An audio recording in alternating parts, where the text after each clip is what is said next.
Welcome to Just Know and Learn General Knowledge. Biography of mark Zuckerberg यानी mark Zuckerberg का जीवन चरित्र। Highlights. पूरा नाम मार्क एलियट ज़ुकरबर्ग। जन्म तिथि 14 मई 1984। उम्र 38 साल।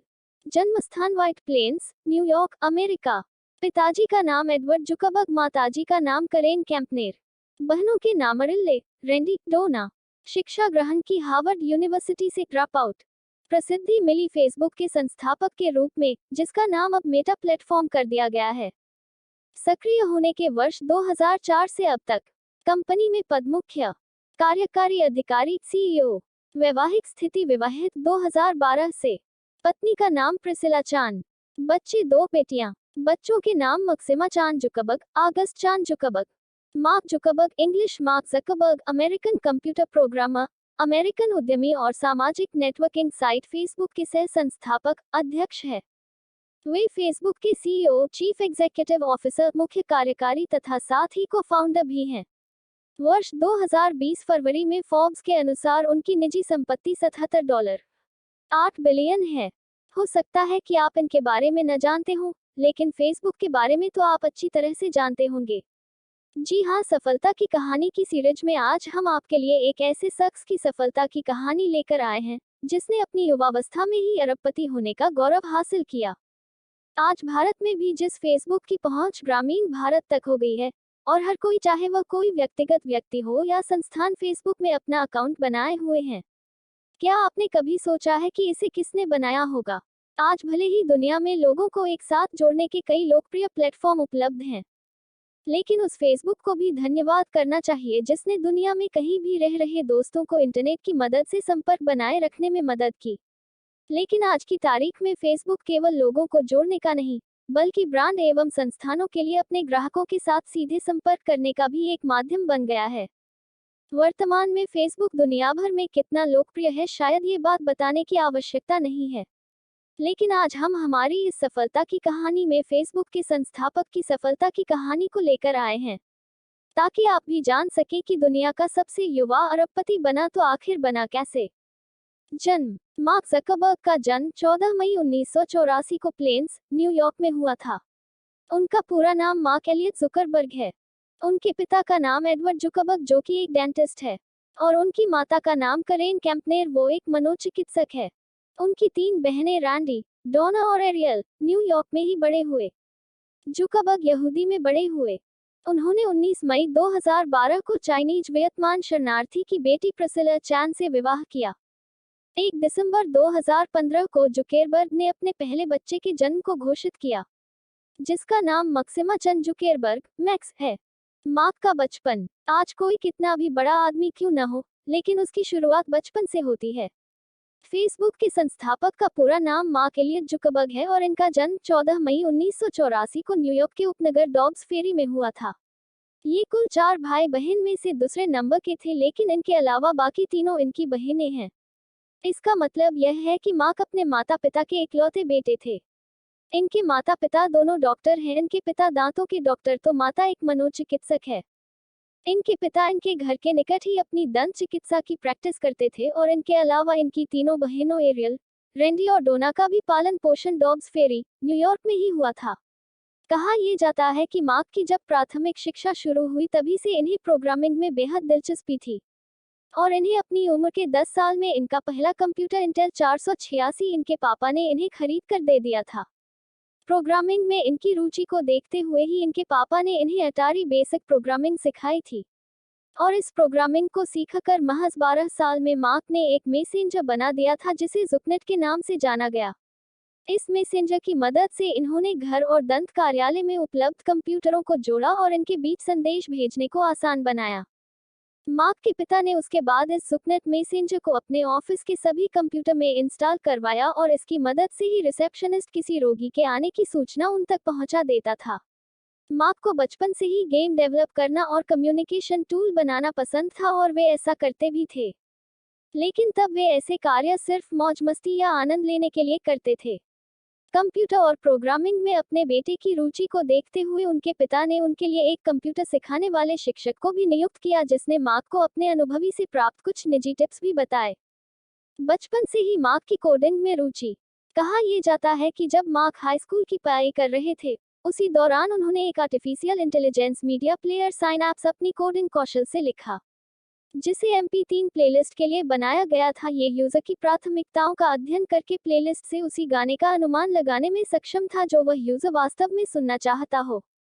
उस समय की बड़ी टेक कंपनी माइक्रोसॉफ्ट और AOL की रुचि साइनैप्स मीडिया प्लेयर को हासिल करने की थी, इसलिए उन्होंने मार्क ज़करबर्ग को हजारों डॉलर का प्रलोभन भी दिया, लेकिन युवा प्रतिभा ने उनके इस निमंत्रण को बड़ी विनम्रता से अस्वीकार कर दिया। उसके बाद मार्क ने न्यू हैम्पशायर में स्थित school Academy of Phillips Exeter में अध्ययन करना शुरू किया। उन्होंने वहां पर विज्ञान और साहित्य की पढ़ाई की और अच्छे परिणामों के साथ पास भी हुए। सिर्फ यही नहीं, यहाँ पर उन्होंने तलवारबाजी का भी अध्ययन किया और तलवारबाजी में वे इतने पारंगत हो गए थे कि उन्हें वहां पर तलवारबाजी का कप्तान बना दिया गया। लेकिन इन सब के बीच मार्क ज़करबर्ग को जिस चीज से सबसे ज्यादा लगाव था वह थी कोडिंग यानी कि प्रोग्रामिंग। सन 2002 में इन्होंने एकेडमी ऑफ फिलिप्स एक्सेटर से स्नातक पास किया और उसके बाद आगे के अध्ययन के लिए हार्वर्ड विश्वविद्यालय में प्रवेश लिया। इस कैंपस में उन्होंने अपने अध्ययन के दूसरे वर्ष तक एक सॉफ्टवेयर डेवलपर के रूप में काफी अच्छा नाम बना लिया था। इसी दौरान उन्होंने एक प्रोग्राम जिसका नाम कॉसमैच था लिखा। ये सॉफ्टवेयर छात्रों को अन्य यूजर की कोर्स की लिस्ट के आधार पर विषय चुनने में मदद करता था। शिक्षा। उन्होंने प्रोग्रामिंग तभी शुरू कर दिया था जब वह मिडिल स्कूल में थे। पहले से ही ज़ुकरबर्ग कंप्यूटर प्रोग्राम विकसित करने में मजा ले रहा था, विशेष रूप से संचार उपकरण और खेलों में। आठवीं हाई स्कूल में उन्होंने ग्रीक रोमनीय भाषा साहित्य का अध्ययन किया था और बाद माध्यमिक शिक्षा प्राप्त करने के लिए उन्हें फिलिप्स एक्सेटर अकादमी, हैम्पशायर भेजा गया, जहां विज्ञान और साहित्यिक अभ्यास में उन्हें कई पुरस्कार भी मिले। एक कॉलेज पत्र में ज़ुकरबर्ग ने यह कहा था कि वे अच्छी तरह से फ्रेंच, हिब्रू, लैटिन और प्राचीन ग्रीक पढ़ और लिख सकते हैं। हाई स्कूल की शिक्षा उत्तीर्ण करने के बाद उन्होंने हार्वर्ड विश्वविद्यालय जाने का निश्चय किया, जहां वह एक यहूदी बिरादरी, अल्फा एप्सिलॉन में भर्ती हुए। वह कॉलेज में महान कविता जैसे द इलियड से पंक्तियों पढ़ने के लिए जाने जाते थे। पहली बार फेसमश बनाया तो क्या हुआ? कहते हैं कि पूत के पांव पालने में ही दिख जाते हैं। ये कहावत मार्क ज़करबर्ग पर बार बार चरितार्थ हो रही थी। ये वही समय था जब मार्क हार्वर्ड विश्वविद्यालय में अध्ययनरत थे। सन 2003 में गर्मियों की एक शाम थी जब ज़करबर्ग अपने हॉस्टल में थे, लेकिन उन्हें उस रात नींद नहीं आ रही थी। तो उन्होंने बैठे बैठे ही एक ऐसी साइट बनाने का विचार किया जिसमें वे किन्हीं दो लड़कियों की फोटो यूजर को दिखाकर पूछे कि इन दोनों में हॉट कौन है। और उन्होंने इस पर काम भी शुरू कर दिया। जब बात लड़कियों के फोटो की आई तो उन्होंने विश्वविद्यालय के उस डाटाबेस को हैक करने का फैसला किया जहां छात्र छात्राओं की प्रोफाइल फोटो अपलोड थी, और उसी डाटाबेस से फोटो उठाकर यूजर के सामने रखा जिसमें यूजर को बताना था कि दोनों में हॉट कौन है। उनका ये प्रोग्राम बेहद कम समय में ही हार्वर्ड विश्वविद्यालय में काफी लोकप्रिय हो गया और उस साइट पर विजिटर की संख्या बढ़ गई। इसके चलते एक समय वह भी आया जब उस साइट पर इतने ज्यादा लोग आ गए कि सर्वर ओवरलोड के कारण क्रैश हो गया। इसके बाद जैसे ही विश्वविद्यालय प्रशासन को ये बात पता चली तो मार्क ज़करबर्ग को कंप्यूटर हैकिंग संबंधी समिति के आगे प्रस्तुत होना पड़ा। उस समय उनके इस काम के लिए किसी ने भी उन्हें शाबाशी नहीं दी, बल्कि उनके खिलाफ अनुशासनात्मक कार्रवाई की गई ताकि कोई अन्य छात्र छात्रा इस प्रकार के काम न करे। लेकिन इस घटना के बाद मार्क को समझ में आ गया था कि इस तरह की चीजें समाज में कितनी तीव्र गति से फैल सकती हैं। हालांकि आज जब हार्वर्ड प्रशासन से इस घटना के बारे में पूछा जाता है तो कोई भी कुछ भी बोलने या इस घटना पर टिप्पणी करने से इनकार कर देते हैं। फेसबुक की उत्पत्ति। ये कहानी तब की है जब मार्क ने फेसमश भी नहीं बनाया था। फेसमश बनाने से 10 महीने पहले ही हार्वर्ड में अध्ययनरत एक छात्र जिनका नाम दिव्य नरेंद्र था, वे हार्वर्ड के छात्रों के लिए एक सोशल नेटवर्क बनाने के बारे में विचार कर रहे थे। नरेंद्र का विचार थे कि वे एक ऐसे सोशल नेटवर्क की स्थापना करेंगे जिसमें छात्र हार्वर्ड द्वारा प्रदान किए गए ईमेल एड्रेस को यूजरनेम के तौर पर इस्तेमाल करेंगे। इस प्रोजेक्ट में दिव्य नरेंद्र के दो अन्य पार्टनर टॉयलर और कैमरून विंकलेवॉस थे, जो दोनों जुड़वा भाई थे। इनके पिता एक वित्तीय सलाहकार थे, इसलिए इन्हें भविष्य के प्रोजेक्ट के लिए पैसों का प्रबंध करने की चिंता नहीं थी। दिव्य नरेंद्र अपना ये सोशल नेटवर्क मार्क ज़करबर्ग से बनाना चाहते थे और इसके लिए उन्होंने मार्क से बातचीत भी कर ली थी और कहा था कि पहले इसका नाम हार्वर्ड कनेक्शन रखा जाएगा और बाद में इसे कनेक्ट यू के नाम से जाना जाएगा। और यह भी बातचीत हुई कि इसके यूजर इस प्लेटफॉर्म के जरिए अपनी फोटो, व्यक्तिगत जानकारी और अन्य लिंक पोस्ट कर पाएंगे। इसमें मार्क को साइट की प्रोग्रामिंग और अन्य कोड के जरिए सोशल नेटवर्क सिस्टम को विकसित करने की जिम्मेदारी देने पर विचार किया गया। इसके बाद दिव्या नरेंद्र, दो जुड़वा भाई टॉयलर और कैमरून विंकलेवॉस एवं जुकरबर्ग के बीच एक प्राइवेट मीटिंग हुई, जिसमें मार्क इनके प्रोजेक्ट में शामिल होने के लिए सहमत हो गए। लेकिन जब वे हार्वर्ड कनेक्शन पर काम कर रहे थे तो उन्हें अपने स्वयं के सोशल नेटवर्क बनाने के बारे में एक शानदार विचार आया। और उसके तुरंत बाद 4 फरवरी 2004 को मार्क ने facebook.com के नाम से डोमेन रजिस्टर कराया और उन्होंने इसे हार्वर्ड विश्वविद्यालय के अंदर लॉन्च भी कर दिया। इस कार्य में जुकरबर्ग ने एक नए पार्टनर एडुआर्डो सेवरिन का भी साथ लिया। इसके बाद जैसे जैसे फेसबुक पर यूजर बढ़ते गए, जुकरबर्ग और इनके साथी एडुआर्डो सेवरिन अन्य प्रोग्रामर को भी काम पर रखते गए। तीसरे मुख्य प्रोग्रामर के तौर पर इन्होंने अपने पड़ोसी डैरन मॉस्कोविट्ज को नियुक्त किया। फेसबुक के आईपीओ के बाद जुकरबर्ग के पास 503.6 मिलियन शेयर थे। इस प्रकार से जुकरबर्ग कंपनी के 60% हिस्से को नियंत्रित करते थे। 35% एडुआर्डो सेवरिन और 5% नवागंतुक मोस्कोविट्ज के पास शेयर गए। उसके बाद इस सोशल नेटवर्क पर रजिस्ट्रेशन सभी छात्रों के लिए खोल दिया गया था और इसके लिए .edu ईमेल पते की अनिवार्यता कर दी गई थी। इस दौरान यूजर को साइन अप के लिए एक विस्तृत प्रोफाइल को भरना होता था और इसमें यह भी कोशिश की गई कि सभी अपने वास्तविक फोटो को ही अपना प्रोफाइल पिक्चर बनाएं। जल्द ही जब फेसबुक को हर तरफ से सफलता मिलने लगी तो फेसबुक शिक्षा के क्षेत्र से भी बाहर निकलना चाहता था। ऐसे में मार्क जकरबर्ग को निवेशकों की तलाश थी और कहा यह जाता है कि जुकरबर्ग को फेसबुक के लिए पहला निवेश पेपाल के संस्थापक सदस्यों में से एक पीटर थियल से प्राप्त हुआ। इन्होंने फेसबुक को $5 लाख की राशि आवंटित की थी। पहला निवेश मिलने के बाद फेसबुक प्रोजेक्ट बेहद तीव्र गति से विकसित होने लगा और इसके 1 साल के भीतर ही इसके 1 मिलियन से अधिक यूजर हो गए।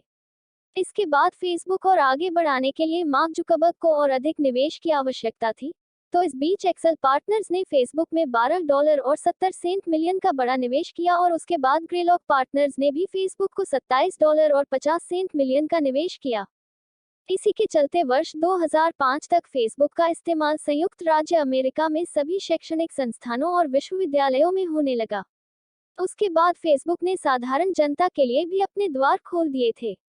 फेसबुक की नई विशेषताओं जैसे वास्तविक जीवन के मित्र ऑनलाइन एक दूसरे से चैट के माध्यम से बात करते थे ने इसे बेहद आकर्षक बना दिया। फेसबुक में यूजर तो बहुत तीव्र गति से बढ़े, लेकिन कंपनी कमाई कैसे करे ये स्पष्ट नहीं था। हालांकि सभी संभावना यही जता रहे थे कि फेसबुक भी अपने कमाई के मुख्य स्रोत के तौर पर विज्ञापन को ही तवज्जो देगा।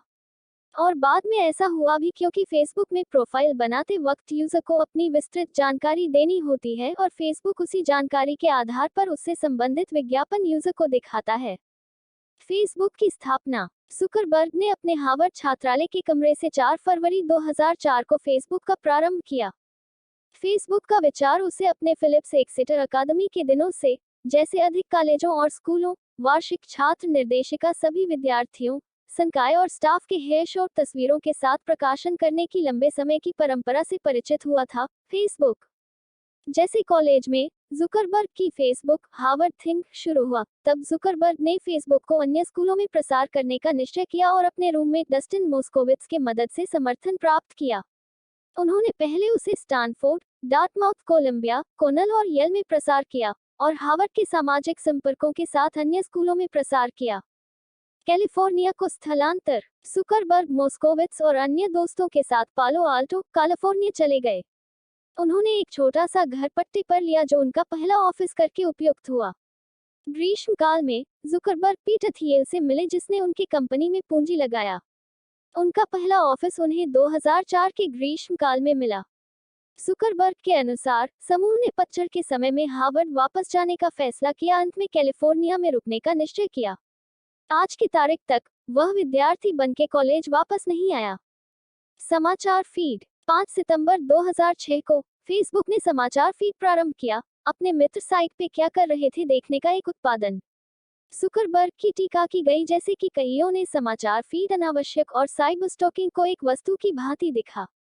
संसार की दूसरी सबसे बिजी वेबसाइट फेसबुक इंक एक अमेरिकी मल्टीनेशनल इंटरनेट कॉरपोरेशन है जो सोशल नेटवर्किंग वेबसाइट फेसबुक चलाता है, इसका मुख्यालय मेनलो पार्क, कैलिफोर्निया में है। फेसबुक सबसे ज्यादा पुरानी नहीं है और इसे फरवरी 2004 में शुरू किया गया था। कंपनी की अधिकांश आमदनी विज्ञापनों से होती है और 2011 में एशिया मध्य में 3.71 अरब डॉलर थी। इसमें 3,539 कर्मचारी काम करते थे और 15 देशों में इसके कार्यालय है। फेसबुक गूगल के बाद संसार की सबसे व्यस्त वेबसाइट है। लोग हर महीने फेसबुक पर 700 अरब मिनट से भी अधिक समय बिताते हैं। भारत में पहला एशियाई ऑफिस। 2010 में उन्होंने एशिया में अपना पहला ऑफिस भारत के हैदराबाद में खोला। मई 2012 में फेसबुक के 90 करोड़ सक्रिय सदस्य थे, जिनमें से अधिकतर मोबाइल के जरिए फेसबुक पर जाते हैं। 2011 में भारत में इसकी 2.3 करोड़ सदस्य हैं। जनवरी 2011 में फेसबुक ने facebook.com डोमेन को $85 लाख में खरीद लिया। फेसबुक की लोकप्रियता को देखते हुए इसके शुरुआती वर्षों पर 2010 में द सोशल नेटवर्क नामक फिल्म भी बनी। पुरस्कार। 26 वर्षीय मार्क जुकरबर्ग को अमेरिकी पत्रिका टाइम ने 2010 का पर्सन ऑफ द ईयर घोषित किया है। सी लिंडबर्ग 1927 के बाद सबसे युवा व्यक्ति है। फेसबुक के खिलाफ मुकदमा। Law suit against Facebook. शुरुआती दौर में फेसबुक का सफर विवादों से भरा रहा। इसके लॉन्च होने के मात्र 6 दिन बाद दिव्या नरेंद्र और कैमरन और टोयला विंकलेवॉस, दो जुड़वा भाइयों ने मार्क जकरबर्ग पर उनके बिजनेस आइडिया को चुराने का आरोप लगाया। उन्होंने कहा कि सन 2003 में उन्होंने harvardconnection.com को डेवलप करने के लिए मार्क को काम पर रखा था, लेकिन सहमत होने के बावजूद जुकरबर्ग ने उन्हें काम का रिजल्ट नहीं सौंपा और harvardconnection.com लिखे गए कोड का इस्तेमाल फेसबुक बनाने के लिए कर दिया। हालांकि जिस वर्ष मार्क ने लॉन्च किया, उसी साल दिव्या नरेंद्र और विंकलेवॉस जुड़वा भाइयों ने भी अपना सोशल नेटवर्क लॉन्च किया, जिसका नाम कनेक्टू रखा गया। लेकिन इसके बावजूद उन्होंने जुकरबर्ग पर आरोप लगाना जारी रखा। उन्होंने इसकी शिकायत हार्वर्ड प्रशासन के अलावा क्रिम्सन अखबार में भी की। हालांकि जुकरबर्ग अपनी सफाई में कहते रहे कि फेसबुक का हार्वर्ड कनेक्शन से कोई संबंध नहीं है, लेकिन उनकी सफाई के बावजूद हार्वर्ड विश्वविद्यालय के एक और छात्र जॉन थॉमसन ने भी उन पर आइडिया चुराने का आरोप लगाया। इसके बाद अखबार ने इस खबर को अपने अखबार में छापने का फैसला किया, जिससे जुकरबर्ग बहुत नाराज हुए। उसके बाद दिव्या नरेंद्र और विंकलेवॉस जुड़वा भाइयों ने जुकरबर्ग के खिलाफ मुकदमा दायर किया, लेकिन अदालत ने इसे खारिज कर दिया। इसके बाद भी वे लगातार अपनी बात पर अड़े रहे और फेसबुक के खिलाफ एक और मुकदमा दायर किया।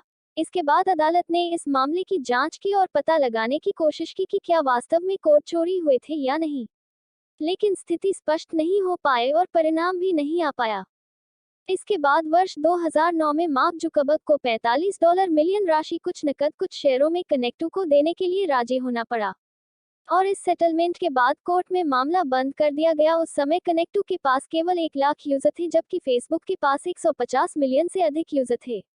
इसके बाद भी विंकलेवॉस जुड़वा भाइयों ने उनके खिलाफ यूएस कोर्ट ऑफ अपील्स में एक याचिका दायर की, जिस पर पुनर्विचार करने से कोर्ट ने मना कर दिया।